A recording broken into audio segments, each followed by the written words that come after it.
ओम शांति। आज की मुरली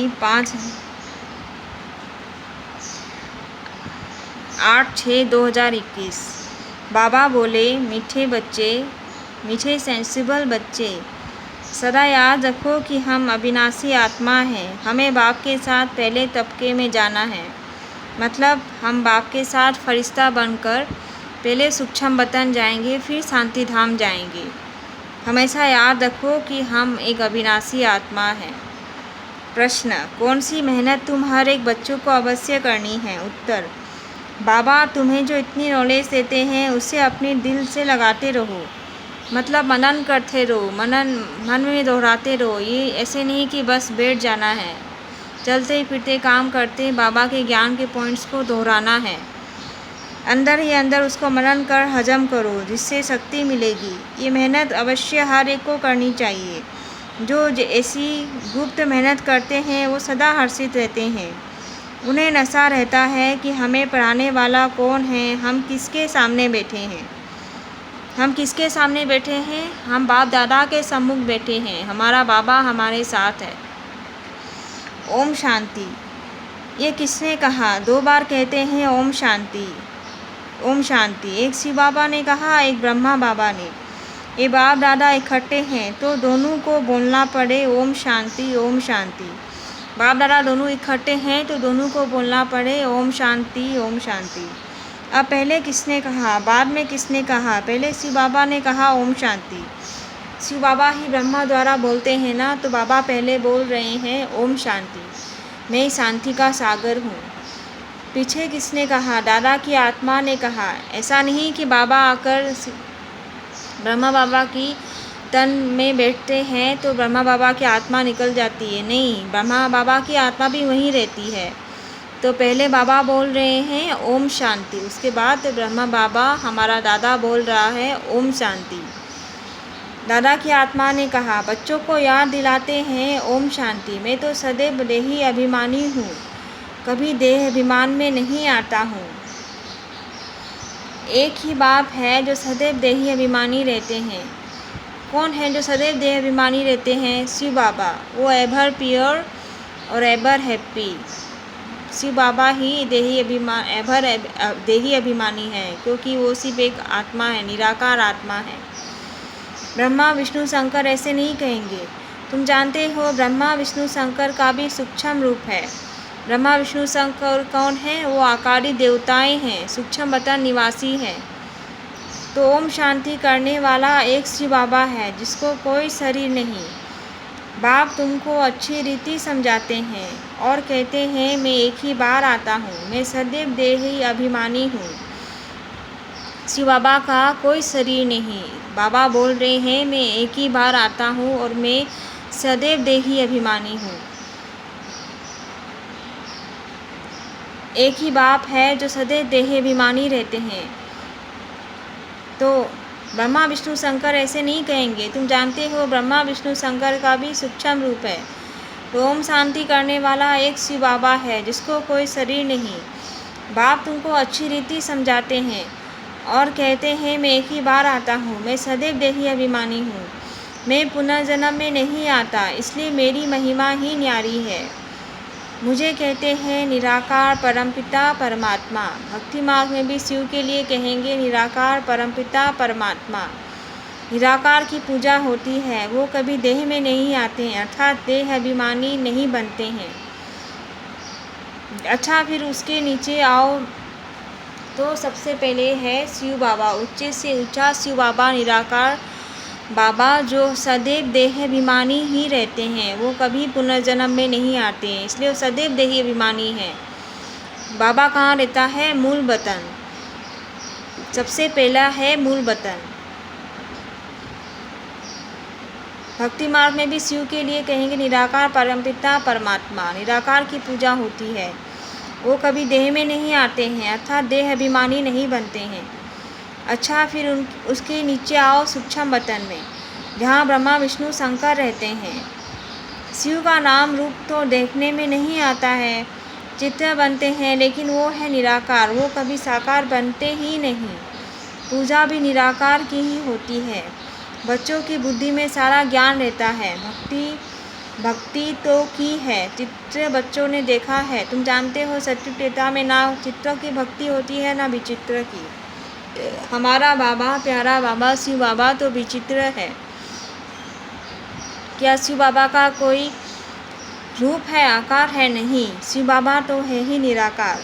भक्ति मार्ग में भी ही निराकार शिव बाबा की पूजा होती है, इसलिए तो लिंग बना देते हैं। निराकार की बिंदु की पूजा कैसे करें, इसलिए तो लिंग बना देते हैं।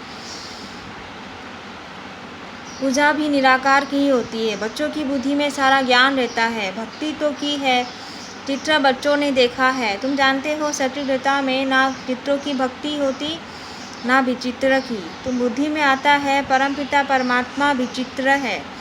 उनका ना सूक्ष्म ना स्थूल चित्र है। उनकी महिमा गाई जाती है, दुख हरता सुख करता पतित पावन। तुम और किसी के चित्र को पतित पावन नहीं कहेंगी। कोई भी मनुष्य जिनकी बुद्धि में बातें हो, ब्रह्मा विष्णु शंकर है सूक्ष्म वतनवासी, तो ब्रह्मा विष्णु शंकर को पतित पावन नहीं कहेंगे। सिर्फ शिव बाबा को ही पतित पावन कहा जाता है। ब्रह्मा विष्णु शंकर है सूक्ष्म वतन निवासी। पहला तबका मूल वतन, दूसरा तबका सूक्ष्म वतन। ऊंचे से उच्च मूल वतन दूसरे तबके में रहने वाला है परमपिता परमात्मा। सेकंड नंबर तबके में सूक्ष्म शरीर वाले हैं। थर्ड नंबर में स्थूल शरीरधारी है, इसमें मुझना नहीं है। थर्ड नंबर वाले में स्थूल शरीरधारी, जहाँ पे हम आत्माएं पाठ बजाती है। ये बातें सिवाय परमपिता परमात्मा के कोई समझा नहीं सकता है। ऊपर में सृष्टि है आत्माओं की, उसको कहा जाता है निराकारी दुनिया। हम सब आत्माओं की दुनिया, इनकॉर्पोरियल वर्ल्ड, जहाँ हम सब आत्माएं और शिव बाबा रहते हैं। हम सब आत्माएं वहीं से आई हैं। फिर हम आत्माएं कॉर्पोरियल वर्ल्ड में आती हैं, वहाँ है आत्माएं, यहाँ है जीव आत्माएं। ये बुद्धि में रहना चाहिए। बरोबर हम निराकारी बाबा के बच्चे हैं। हम भी पहले निराकार बाप के पास रहते थे। हम भी पहले बाबा के पास मूल वतन में रहते थे। फिर धीरे धीरे नंबरवार पाठ बजाने इस साकार वतन में पाठ बजाने आए हैं। निराकारी दुनिया में ही आत्माएं रहती हैं, जो अभी तक पाठ बजाने के लिए आते रहते हैं। साकार में वो हो गया निराकार बाप का वतन। हम आत्मा हैं, ये नशा होना चाहिए। अविनाशी चीज़ का नशा रहना चाहिए। बाबा बोल रहे हैं ये नशा रहना चाहिए कि हम आत्मा हैं, क्योंकि हम अविनाशी हैं। विनाशी चीज़ का थोड़ी नशा होना चाहिए। देह के नशे वालों को देह अभिमान कहा जाता है। देह अभिमानी अच्छे व आत्माभिमानी अच्छे। सेंसिबल कौन? आत्माभिमानी। बाबा बोल रहे हैं जो आत्मा अभिमानी है वही सेंसिबल है, क्योंकि आत्मा तो अविनाशी है। जो चीज़ अविनाशी है उनका नशा होना चाहिए, और बाकी सब देह के पदार्थ, देह के संबंध वो विनाशी है। वो हो गया देह अभिमान। तो सेंसिबल कौन हुआ? जो आत्मा अभिमानी है वह देह अभिमानी। आत्मा ही अविनाशी है, देह तो विनाशी है। आत्मा कहती है हम 84 देह लेते हैं। हम आत्मा परम धाम में बाप के साथ रहने वाली हैं। वहाँ से आते हैं यहाँ पाठ बजाने। आत्मा कहती है ओ बाबा, साकार सृष्टि में है साकारी बाबा, निराकारी सृष्टि में है निराकारी बाबा। ये तो बिल्कुल सहज बात है। अब ब्रह्मा को कहते हैं प्रजापिता ब्रह्मा। साकारी बाबा कौन हुआ? प्रजापिता ब्रह्मा। वो तो यही होगा ना। सो तो यहाँ ठहराना। अब वहाँ हम आत्माएं सब एक बाप के बच्चे, ब्रदर्स हैं। बाप शिव के साथ रहने वाले हैं। परमपिता परमात्मा का नाम है शिव, आत्मा का नाम है शालिग्राम। आत्मा का भी रचयिता चाहिए ना। दिल में हमेशा बातें करते रहो। जो ज्ञान मिला है वो अपने दिल से लगाने के लिए मेहनत करनी है। आत्मा ही विचार करती है। पहले तो ये निश्चय करो कि हम आत्मा बाप के साथ रहने वाले हैं। हम उनके बच्चे हैं, तो ज़रूर वर्षा मिलना चाहिए। हम आत्माएं बाबा के बच्चे हैं, तो ज़रूर हमें अपने पिता से वर्षा मिलना चाहिए। कहाँ का वर्षा मिलेगा? स्वर्ग का। ये भी तुम जानते हो कि ये जो आत्माओं का झाड़ है उनके पहले ज़रूर बीज होता है। जैसे सिजरा बनते हैं, बड़ा बाप, फिर उनसे 2-4 निकले, फिर उनसे और निकलते, 1-2 वृद्धि को पाते पाते झाड़ बड़ा हो जाता है। बिरादरी का नक्शा होता है, फलाने से फलाना निकला। तो मूल वतन में भी नक्शे का उल्टा झाड़ है ना। मूल वतन में 7 डोज कोर्स के पिक्चर में देखा उल्टा झाड़ का पिक्चर। तो बीज कौन है? हम सभी आत्माओं का बीज बाबा है। मूल वतन में उल्टा झाड़ है, बीज है बाबा। हम सभी आत्माएं बाबा की संतान है। जैसे फैमिली ट्री होती है ना, मूल वतन में भी उल्टा झाड़ है। हम आत्माओं का सिजरा है, झाड़ है। तुम बच्चे जानते हो मूल वतन में भी सभी आत्माएं रहती है, उनका भी चित्र है। उचित उच्च है बाप। तुम बच्चों की बुद्धि में है, बाबा इस शरीर में आया हुआ है। रूहानी बाप इनमें आकर रूहों को पढ़ाते हैं। सूक्ष्म वतन में तो नहीं पढ़ाएंगे। सतयुग में तो नॉलेज किसको भी रहती नहीं। बाबा हम बच्चों को आके सिर्फ यही साकारी वतन में पढ़ाते हैं। सूक्ष्म वतन में तो देवताएं रहते हैं, आकारी ब्रह्मा विष्णु शंकर आकारी देवताएं रहते हैं। वहाँ कौन सा पाप है जो बाबा वहाँ आके ज्ञान देके? ज्ञान सिर्फ इस पति दुनिया में ही आके देते हैं। बाप ही संगम युग पर आकर नॉलेज देते हैं। इस मनुष्य सृष्टि रूपी झाड़ की नॉलेज कोई को है नहीं। कल्प की आयु ही बहुत बड़ी लिख दी है। अभी बाप तुमको समझाते हैं, बच्चे अभी तुमको फिर घर चलना है। बाबा क्यों आया है? हम बच्चों को घर ले चलने। बाबा आया ही इसलिए है कि हम बच्चों को पावन बनाकर फिर घर ले चले। वो है आत्माओं का घर। बाप और बच्चे रहते हैं, सब ब्रदर्स हैं। मूल वतन में हम सभी आत्माएं ब्रदर्स हैं और हमारा बाप है परमपिता परमात्मा शिव। जब हम आत्माएं इस आकारी वतन में आते हैं पाठ बजाने, तब हम भाई बहन बन जाते हैं। ब्रदर्स और सिस्टर तब कहा जाता है जब यहाँ शरीर धारण करते हैं। हम आत्माएं सब भाई भाई हैं। भाई का जरूर बाप भी होगा ना, वो है परमपिता परमात्मा। सभी आत्माएं शरीर में रहते हुए उनको याद करती है। सतयुग त्रेता में कोई याद नहीं करते। पति दुनिया में सभी उनको याद करते हैं क्योंकि सब रावण की जेल में हैं। अभी हम सभी आत्माएं रावण की जेल में हैं। हम सभी आत्माएं सीताएं हैं, शोक वाटिका में हैं। रावण ने हमको कैद कर रखा है। काम क्रोध लोभ मोह अहंकार सभी के भीतर है ना, तो रावण ने हमको कैदी बना रखा है। हम सभी सीताएं हैं। तो किसको बुलाती हैं? हे राम, परमपिता परमात्मा शिव को।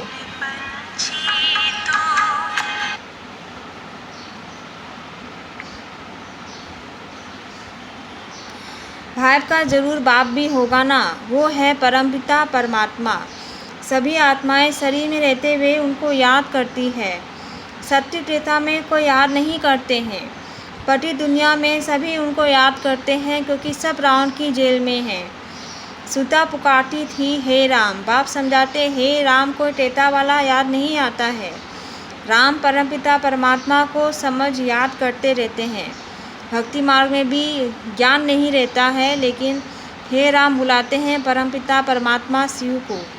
आत्मा पुकारती है। अभी तुम जानते हो आधा कल फिर हम किसको पुकारेंगे नहीं, क्योंकि सुख धाम में रहेंगे। इस समय बाप ही समझाते हैं, दूसरा कोई जानते ही नहीं। वो तो कह देते हैं आत्मा सो परमात्मा। आत्मा में लीन हो जाती है, आत्मा परमात्मा में लीन हो जाती है। बाप समझाते हैं आत्मा तो अविनाशी है। साधु संत भक्ति ऋषि मुनि भक्ति मार्ग में कहते हैं आत्मा सो परमात्मा।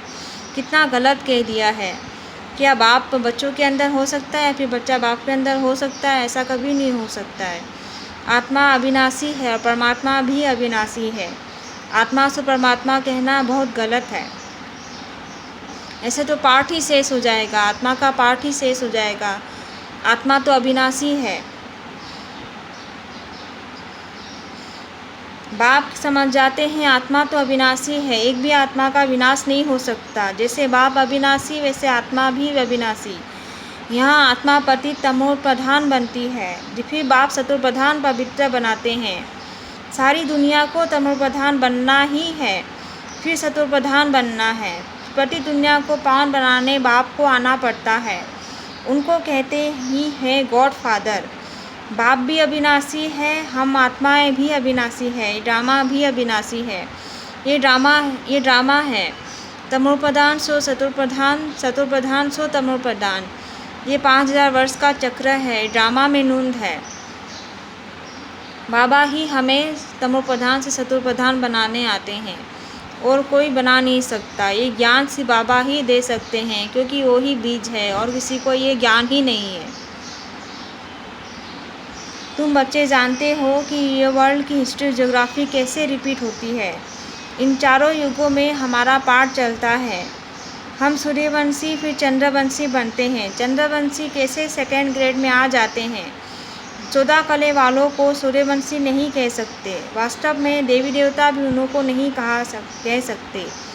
देवी देवता संपूर्ण निर्विकारी 16 कला संपूर्ण को कहा जाता है। राम को 14 कला संपन्न कहेंगे। तुम्हारी ही 84 जन्मों का हिसाब समझाया जाता है। बाबा बोल रहे हैं कि चंद्रवंशियों को देवी देवता नहीं कहा जा सकता।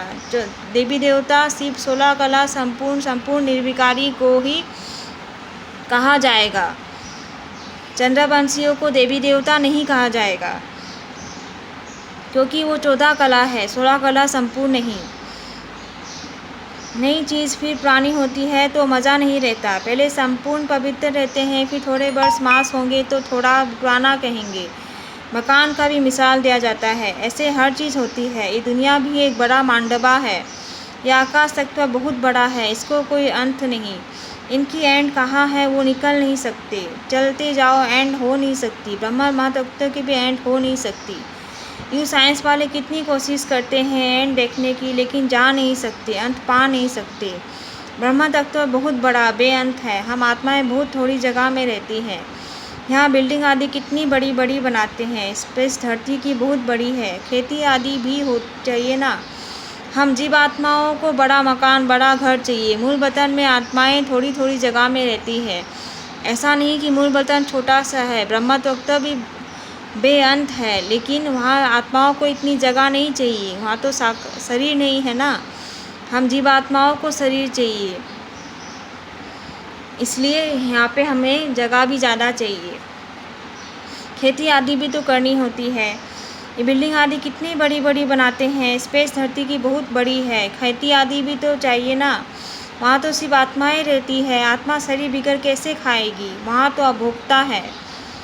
खाने व भोगने आदि की कोई चीज़ होती नहीं। बाप समझाते हैं ज्ञान तुम बच्चों को एक ही बार मिलता है, फिर कल बाद तुम बच्चों को दिया जाता है। तो ये नशा होना चाहिए। हम देवता धर्म वाले थे। तुम कहते हो बाबा आज से 5000 वर्ष पहले हम आपके पास आए थे, शूद्र से ब्राह्मण बने, अब फिर हम आपके पास आए हैं। वो निराकार होने के कारण तुम कहेंगे दादा पास आए हैं, बाप ने इसमें प्रवेश किया है। ठीक इसी समय इसी जगह 5000 वर्ष पहले भी हम बाबा के पास आए थे, बाबा के बच्चे बने थे और पुरुषार्थ कर अपना स्वराज्य स्थापन किया था। और अभी फिर कल के 5000 वर्ष बाद हम बाबा के बच्चे बने हैं। बाबा निराकार होने के कारण हम दादा के पास आए हैं। बाबा ने इन्हें प्रवेश किया है। बाप कहते हैं जैसे तुम ऑर्गेन्स ले पार बजाते हो, वैसे ही मैं ऑर्गेन्स का आधार लेता हूँ, नहीं तो मैं पाठ कैसे बजाऊँ। शिव जयंती भी मनाते हैं। शिव तो निराकार है, उनकी जयंती कैसे हुई। मनुष्य तो एक शरीर छोड़ दूसरा लेते हैं। बाप कहते हैं मैं कैसे आकर तुमको बच्चों को राजयोग सिखाऊं। मनुष्य देवता बनाने के लिए राजयोग बाबा ही आकर सिखाते हैं। मुझे ही पतित पावन ज्ञान का सागर कहते हैं। मुझे झाड़ के आदि मध्य अंत का मालूम है। बाबा ही बीज है। हम आत्माओं का बीज बाबा है, इसलिए बाबा को ही ज्ञान का सागर कहा जाएगा। ये ज्ञान बाप के सिवा और कोई दे नहीं सकता। बाबा तो संगम युग पे आके ब्रह्मा तन का आधार ले हम बच्चों को ज्ञान देते हैं। हम आत्माओं से बात करते हैं। इस बाबा के अवतरण को ही शिव जयंती मनाया जाता है। लेकिन बाबा पुनर्जन्म में नहीं आते। बाबा सिर्फ ब्रह्मा तन का आधार लेते हैं हम बच्चों से बात करने के लिए, क्योंकि वो निराकार है। जैसे आत्माएं शरीर धारण कर पाठ बजाती हैं, बाबा भी सिर्फ शरीर धारण करते हैं। बाबा फिर पुनर्जन्म नहीं लेते, या फिर बाबा का जन्म मरण नहीं होता। बाबा तो शरीर धारण ले फिर छोड़ जाते हैं। जब उनको बोलना होता है, मुरली का पाठ बजाना होता है, तब वो शरीर प्रवेश करते हैं, फिर छोड़ जाते हैं। तुम बच्चे समझते हो बाबा इसमें प्रवेश कर हमको सब नॉलेज समझाते हैं। ब्रह्मा विष्णु शंकर के पाठ को भी समझाना चाहिए। बाप को तो समझा है कि वो पतित पावन है। हर एक की महिमा अलग अलग है, ड्यूटी अलग अलग होती है। प्रेसिडेंट, प्राइम मिनिस्टर आदि बनते हैं। आत्मा कहती है ये मेरा शरीर है, मैं प्राइम मिनिस्टर हूँ। आत्मा शरीर के साथ ना हो तो बोल ना सके। शिव बाबा भी है निराकार, उनको भी बोलने के लिए कर्मेंद्रियों का आधार लेना पड़ता है, इसलिए दिखाते हैं मुख से गंगा निकली। बाबा जो ब्रह्मा तन का आधार लेते हैं, बाबा ब्रह्मा में प्रवेश कर हम बच्चों को पढ़ाते हैं, तो ब्रह्मा मुख के जो ज्ञान देते हैं उनको उसको कहा जाता है गौमुख, ज्ञान गंगाएं निकली। बाबा निराकार है तो हम बच्चों को अब बिना ऑर्गेन्स के कैसे पढ़ाएं, कैसे बात करें, इसलिए बाबा ब्रह्मतन का आधार लेते हैं। उसको कहते हैं ज्ञान गंगाएं निकली, मुख से ज्ञान गंगा निकली, गौमुख से ज्ञान गंगा निकली। शिव बाबा भी है निराकार, उनको भी बोलने के लिए कर्मेंद्रियों का आधार लेना पड़ता है, इसलिए दिखाते हैं मुख से गंगा निकली। अब शिव तो है बिंदी, उनको मुख कहाँ से आए, इसमें आकर बैठते हैं, उससे ज्ञान गंगा बहाते हैं। बाप को ही सब याद करते हैं, हे पतित पावन आओ, हमको इस दुख से छुड़ाओ। वो ही बड़े ते बड़ा सर्जन है, उसमें ही पतितों को पावन बनाने का ज्ञान है। सर्व पतितों को पावन बनाने वाला एक सर्जन। सतयुग में सब निरोगी होते हैं, ये लक्ष्मी नारायण सतयुग के मालिक हैं। इसको ऐसे कर्म किसने सिखाए जो ऐसे निरोगी बने। बाप ही आकर श्रेष्ठ कर्म सिखलाते हैं। लक्ष्मी नारायण किसने बनाया, मामा बाबा को लक्ष्मी नारायण किसने बनाया, शिव बाबा ने। बाबा ही सुप्रीम सर्जन है, वो सर्जनों का सर्जन सुप्रीम सर्जन है। सतयुग में सब निरोगी होते हैं, ये लक्ष्मी नारायण सतयुग के मालिक हैं। इसको ऐसे कर्म सिखाए जो ऐसे निरोगी बने। बाप ही आकर श्रेष्ठ कर्म सिखलाते हैं, यहाँ तो कर्म ही कूदते रहते हैं। सतयुग में ऐसे नहीं कहेंगे कर्म ऐसे हैं, वहाँ कोई दुख रोग होता नहीं। बाबा आके हमको संगम युग पर ऐसा पुरुषार्थ सिखलाते हैं, ऐसा ज्ञान सिखाते हैं, ऐसे पुरुषार्थ कराते हैं। बाबा की याद से सब विकर्मों का विनाश हो जाता है, हम सतयुग में ट्रांसफ़र हो जाते हैं, जहाँ ना कोई दुख होता है और ना ही कोई रोग होता है। इसलिए बाबा को कहा जाता है सुप्रीम सर्जन, सर्जनों का सर्जन। सतयुग में तो ऐसे नहीं कहेंगे कर्म ऐसे हैं, वहाँ कोई दुख रोग होता नहीं, यहाँ तो एक दो को दुख ही देते रहते हैं। सतयुग त्रेता में दुख की बात होती नहीं। जो कहा जाए कि ये कर्मों का भोग है, कर्म अकर्म विकर्मों का अर्थ कोई समझ ही नहीं सकते हैं। तुम जानते हो हर एक चीज़ पहले सत्व प्रधान फिर सत्व रजो तमो बनती है। सतयुग में 5 तत्व भी सत्व प्रधान रहते हैं, हमारे शरीर भी सत्व प्रधान प्रकृति के होते हैं। फिर आत्मा को 2 कला कम होने से शरीर भी ऐसे बनते हैं, सृष्टि की भी 2 कला कम होती जाती है। ये बाप बच्चों को समझाते हैं, दूसरा कोई समझा ना सके।